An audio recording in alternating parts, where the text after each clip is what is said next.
Marcus, a seasoned and well-respected airline pilot, steps onto the plane, ready to head home after a long international flight.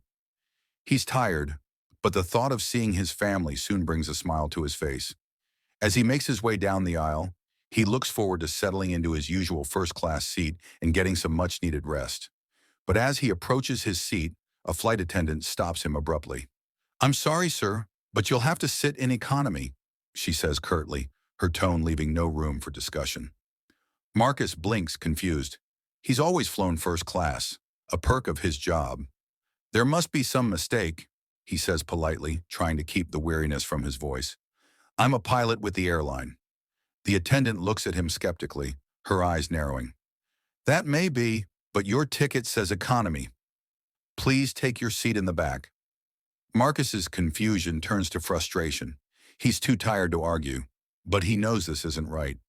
With a sigh, he heads towards the economy section, wondering how this mix-up could have happened and hoping it can be resolved quickly. As Marcus reluctantly makes his way towards the economy section, the flight attendant follows closely behind, her condescending tone growing more apparent with each step.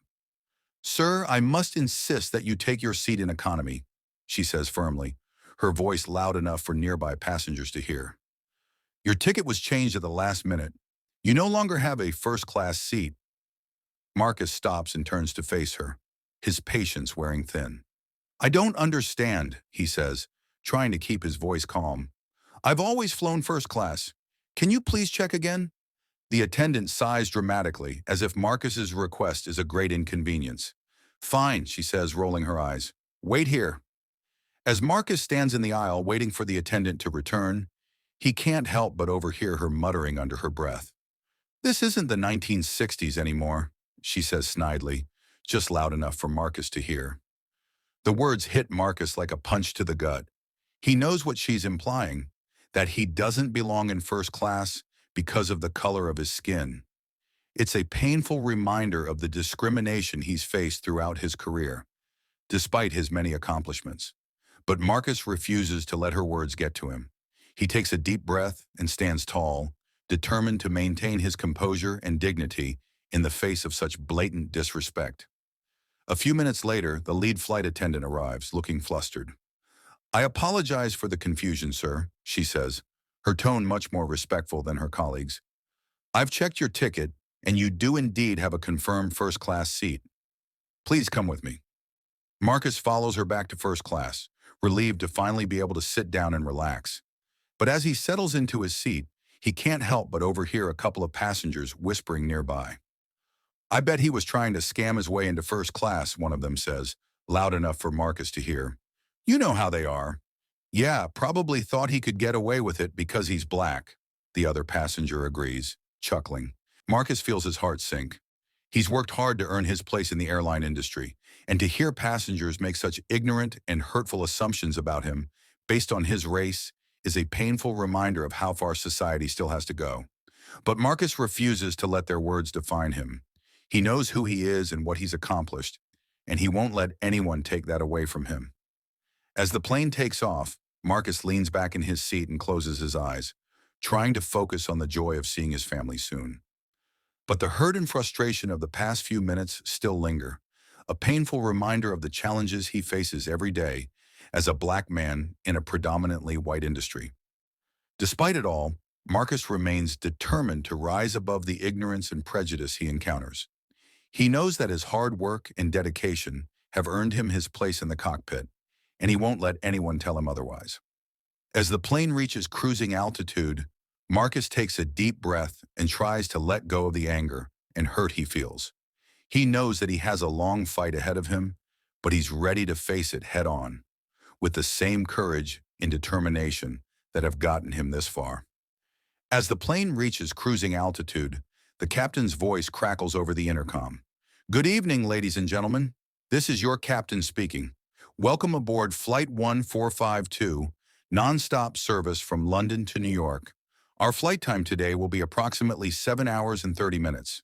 We'll be flying at an altitude of 35,000 feet and expect a smooth ride. Your flight crew today consists of myself, Captain Topher Jenkins, and First Officer Emily Davis. We're looking forward to providing you with excellent service throughout your journey. Sit back, relax, and enjoy the flight.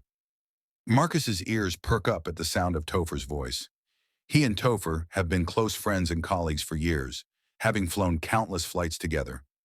Marcus feels a wave of relief wash over him, knowing that his friend is at the helm. But as Marcus settles into his seat, he can't shake the feeling of unease that has settled in his stomach. The confrontation with the flight attendant and the rude remarks from the passengers have left him feeling hurt and angry. He knows he can't just sit back and let this slide. Making a split-second decision, Marcus unbuckles his seatbelt and stands up. He makes his way towards the front of the plane, determined to talk to Topher about what happened. As he approaches the cockpit door, the same flight attendant who had confronted him earlier steps in front of him, blocking his path. "Sir, you are not allowed in the cockpit," she says loudly, her voice sharp and accusing. "Please return to your seat immediately." Marcus feels his cheeks burn with embarrassment as heads turn to stare at him. He knows the attendant is just doing her job, but her tone is unnecessarily hostile and condescending. "I'm a pilot with this airline," Marcus explains calmly, trying to keep his voice steady. "I need to speak with the captain urgently. It's a personal matter." The attendant looks at him skeptically, her eyes narrowing. "I don't care who you are," she says coldly. "No one is allowed in the cockpit except authorized personnel. Now please return to your seat before I have you removed from this flight." Marcus feels his heart sink. He knows he's not going to get past this attendant, and he doesn't want to cause a scene. With a heavy sigh, he turns to head back to his seat. But just as he's about to give up, the cockpit door opens and Topher steps out, looking concerned. "What's going on out here?" he asks, his eyes scanning the scene. The flight attendant looks flustered. "Captain Jenkins, this passenger was trying to enter the cockpit," she explains quickly. "I was just telling him that it's not allowed." Topher's eyes land on Marcus, and his face softens. "Marcus," he says, surprise and concern evident in his voice. "What are you doing here? Is everything okay?" Marcus feels a lump form in his throat. He's not sure how to explain what happened without causing a scene. "Topher, I need to talk to you," he says quietly, his voice strained. "It's important." Topher nods, understanding immediately. "Of course," he says, stepping aside to let Marcus into the cockpit. "Come on in." The flight attendant looks shocked. "But Captain Jenkins, the rules—" She starts to protest. Topher holds up a hand to silence her. "I'm well aware of the rules," he says firmly. "But Marcus is a trusted colleague and a close friend. If he says he needs to talk to me, then I'm going to listen." With that, Topher ushers Marcus into the cockpit and closes the door behind them, leaving the stunned flight attendant standing in the aisle. Once they're alone, Marcus feels the dam break. He collapses into the jump seat, his head in his hands, and begins to pour out the story of what happened. He tells Topher about the flight attendant's rudeness, about the snide comments from the passengers, and about how humiliated and angry he feels. Topher listens intently, his face growing more and more concerned with each word. When Marcus finishes, Topher shakes his head in disbelief. "I'm so sorry you had to go through that," he says softly, placing a comforting hand on Marcus's shoulder. "That kind of behavior is completely unacceptable, and I won't stand for it on my flight." Marcus nods, feeling a small sense of relief at his friend's support. "I just don't understand it," he says, his voice cracking with emotion. "I've worked so hard to get where I am, to earn my place in this industry, and yet people still look at me and see nothing but the color of my skin. They assume I don't belong, that I must have cheated or lied my way into the cockpit. It's like no matter what I do, I'll never be good enough in their eyes." Topher's heart breaks for his friend. He knows all too well the kind of discrimination and prejudice that Marcus faces every day, both in the airline industry and in society at large. "I know it's not fair," he says gently, "but you can't let their ignorance and bigotry define you. You are an incredible pilot and a great man, Marcus. Never forget that." Marcus takes a deep breath, trying to steady himself. "I know," he says softly, "but it's just so exhausting, having to constantly prove myself, to fight against these stereotypes and assumptions. Sometimes I wonder if it's even worth it." Topher looks at Marcus intently, his eyes filled with compassion and understanding. "It is worth it," he says firmly, Because every time you step into that cockpit, every time you fly a plane, you're proving them wrong. You're showing the world that a black man can be just as skilled, just as capable, just as deserving of respect as anyone else. And that's a fight worth fighting, Marcus. Not just for yourself, but for all the young black kids out there who dream of being pilots, who need to see someone like you succeeding and thriving in this industry. Marcus feels a surge of emotion at Topher's words. He knows his friend is right, that he can't give up, no matter how hard it gets. "Thank you," he whispers, his voice thick with gratitude. "I needed to hear that." Topher smiles, squeezing Marcus's shoulder. "Anytime, my friend. Anytime." For a moment, the two men sit in silence, the weight of the world seeming to lift from their shoulders. They both know that the fight for equality and respect is far from over. But in this moment, they draw strength from each other, from the bond of friendship and shared experience that ties them together. Finally, Topher stands up, a determined look on his face. "All right," he says, his voice filled with resolve. "Let's get back out there and show them what a couple of badass pilots can do." Marcus grins, feeling a renewed sense of purpose and pride. "Let's do it," he says, standing up to join his friend. Together, they step out of the cockpit, ready to face whatever challenges lie ahead, knowing that they have each other's backs no matter what. As Topher and Marcus emerge from the cockpit, Topher's face is set with determination. He turns to Marcus, his voice low but firm. "Marcus, I need you to take over the controls for a bit. I have something I need to do." Marcus looks at his friend surprised. "Are you sure?" he asks, knowing that it's not standard protocol for a pilot to leave the flight deck mid-flight. Topher nods, his jaw clenched. "I'm sure. I can't let this slide, Marcus. What happened to you was unacceptable, and I need to address it.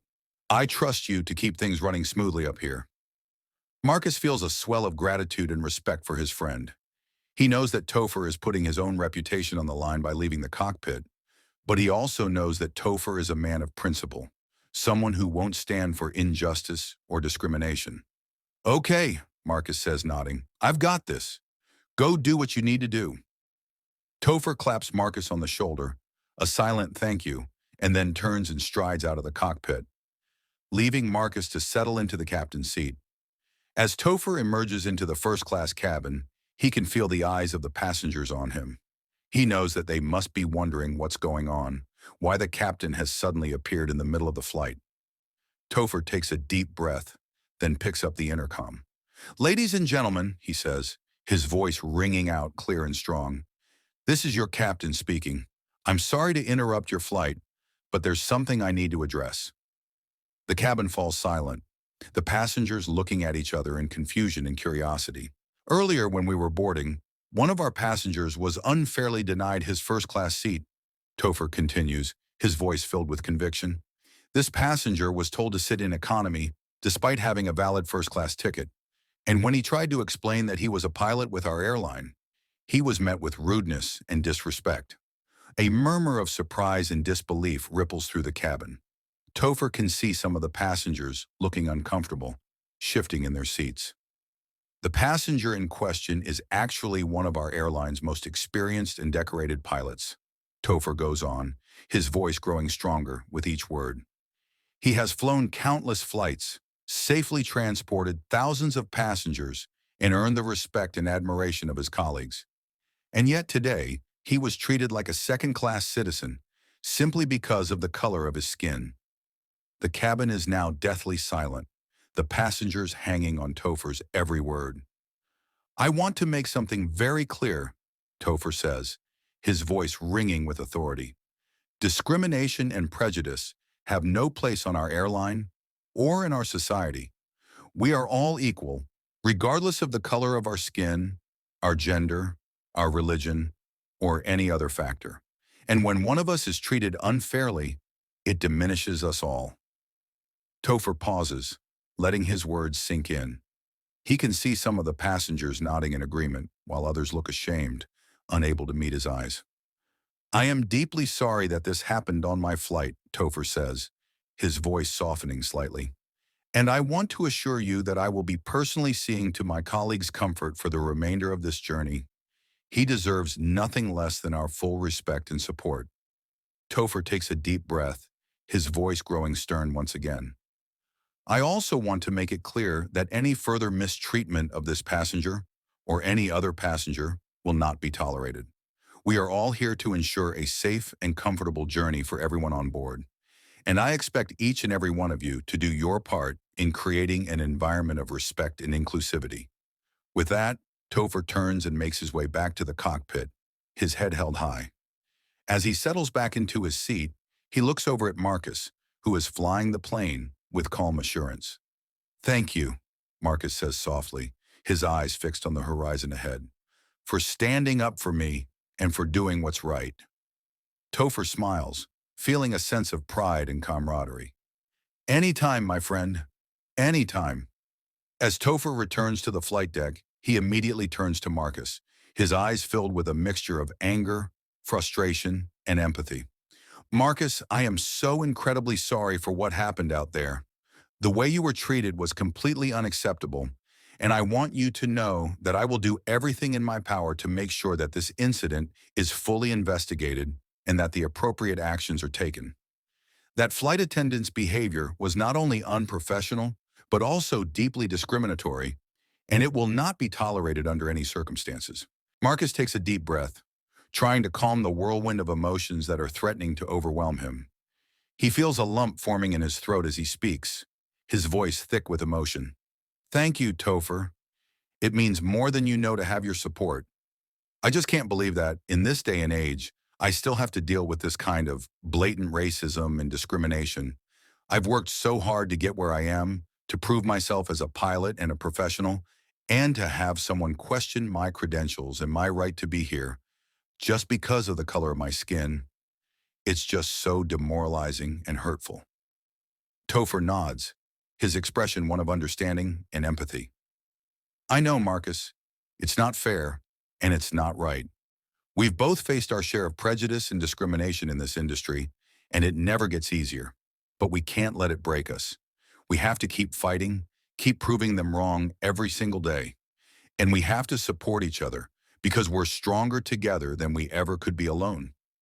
Marcus feels a wave of gratitude wash over him, and he reaches out to clasp Topher's hand in a gesture of solidarity and friendship. You're right, Topher. We can't let them win. We have to keep pushing forward, keep breaking down barriers, keep showing the world that we belong here just as much as anyone else. And I'm so grateful to have you as a friend and a colleague. Knowing that you have my back, that you understand what I'm going through, it makes all the difference in the world. Topher squeezes Marcus's hand, his eyes shining with determination and resolve. I'll always have your back, Marcus. Always. And I promise you that I will do everything in my power to make sure that justice is served and that this kind of discrimination is rooted out of our airline once and for all. For the rest of the flight, the atmosphere in the first-class cabin is subdued and tense. The flight attendants are falling over themselves to make sure that Marcus is comfortable, refilling his drink and checking on him every few minutes. It's clear that they're deeply embarrassed by what happened and are desperate to make amends in any way they can. Some of the passengers approach Marcus as well, offering their apologies and expressing their admiration for his work as a pilot. One elderly gentleman even tells Marcus that he served in the Air Force with some of the first black pilots to fly in combat, and that he knows firsthand how much courage and determination it takes to break through those barriers. Marcus is touched by their words, but he can't help but feel a sense of weariness and frustration. He's been fighting this battle for so long, and sometimes it feels like he's taking one step forward and two steps back. But he knows he can't give up. He has to keep fighting for himself and for all the other black pilots out there who are facing the same struggles and the same discrimination. As the plane touches down in New York, Marcus feels a sense of relief wash over him. He's ready to put this incident behind him and move forward, to focus on his job and his passion for flying. But when he steps out of the cockpit, he's surprised to see a group of airline executives waiting for him at the gate, their expressions somber and contrite. Captain Richards, one of them says, stepping forward and extending his hand. We want to extend our deepest and most sincere apologies for what happened on your flight today. The behavior of our flight attendant was completely unacceptable, and we assure you that the matter will be fully addressed. We have zero tolerance for discrimination of any kind, and we will take immediate and decisive action to ensure that this never happens again. Marcus shakes the executive's hand, feeling a sense of gratitude and relief wash over him. "Thank you," he says, his voice still thick with emotion. "I appreciate your apology and your commitment to addressing this issue. It's not easy to face this kind of discrimination, day in and day out, but knowing that I have the support of my airline, of my colleagues, and of my passengers, it makes all the difference in the world." The executive nods, his expression one of determination and resolve. "You are an invaluable member of our team, Captain Richards. Your skill, your experience, and your dedication to your craft are an asset to this airline, and we are lucky to have you. Please know that we stand behind you, and we will do everything in our power to ensure that you are treated with the respect and dignity that you deserve, both as a pilot and as a human being." As Marcus makes his way through the airport, he can't help but reflect on the roller coaster of emotions he's experienced today. He's felt anger, frustration, despair, and finally a glimmer of hope. He knows that the fight against discrimination is far from over, but he also knows that he's not alone. He has allies like Topher, like the passengers who spoke up for him, like the executives who pledged their support. And as he steps out into the bright New York sunlight, Marcus feels a renewed sense of determination and purpose. He knows that he belongs in the cockpit, and he won't let anyone tell him otherwise. He'll keep fighting, keep pushing forward, keep breaking down barriers, because he knows that every time he takes to the skies, he's not just flying a plane. He's paving the way for a better future, for himself and for all the other black pilots who will come after him. The story of Marcus, the black pilot who faced discrimination on his own flight, is a poignant reminder that prejudice and racism are still all too common in our society, even in industries like aviation, where skill and professionalism should be the only criteria that matter. While it's heartening to see that Marcus had the support of his fellow pilot and friend Topher, and that the airline ultimately stood behind him and condemned the discriminatory behavior he faced, the fact remains that incidents like these are not isolated occurrences. For too many black professionals, the experience of being judged, doubted, or mistreated because of the color of their skin is a daily reality. Whether it's being passed over for promotions, subjected to greater scrutiny and criticism, or facing outright hostility and disrespect, black men and women in countless industries and workplaces are still fighting an uphill battle against deeply entrenched biases and systemic racism. But it's a battle that we all have a responsibility to fight, because at the end of the day, a person's worth, their abilities, and their character are not determined by the color of their skin. They are determined by their actions, their integrity, their dedication to their craft, and their commitment to making a positive difference in the world. As a society, we must challenge ourselves to confront our own biases and prejudices, to question the assumptions and stereotypes that we may hold about people who look different from us. We must learn to see beyond the superficial and to recognize the inherent dignity and humanity in every person, regardless of their race, ethnicity, or background. And when we witness discrimination or injustice, we must have the courage to stand up and speak out against it. Whether it's calling out a colleague for an inappropriate comment, reporting discriminatory behavior to HR, or simply offering a word of support and encouragement to someone who has been targeted, we all have a role to play in creating a more just and equitable society. Ultimately, the story of Marcus and his experience on that flight is a call to action for all of us. It's a reminder that the fight for racial equality and justice is far from over, and that we all have a responsibility to do our part in creating a world where everyone is treated with the respect and dignity they deserve. In the airline industry and beyond, we must work to create a culture of inclusivity and diversity, where people of all backgrounds and experiences are valued and celebrated for their unique contributions. We must strive to build a society where the content of a person's character is the only thing that matters, and where the color of their skin is never a barrier to their success or their dreams. It won't be easy, and it won't happen overnight.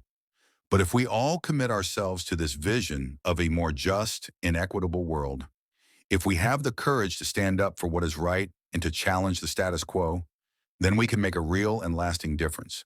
So let us all take inspiration from the story of Marcus and Topher, from the courage and resilience they showed in the face of adversity. Let us all pledge to be allies and advocates in the fight against racism and discrimination, in the airline industry and in every corner of our society. And let us all work together to build a future where every person, no matter their race or background, can live with dignity, respect, and the opportunity to thrive.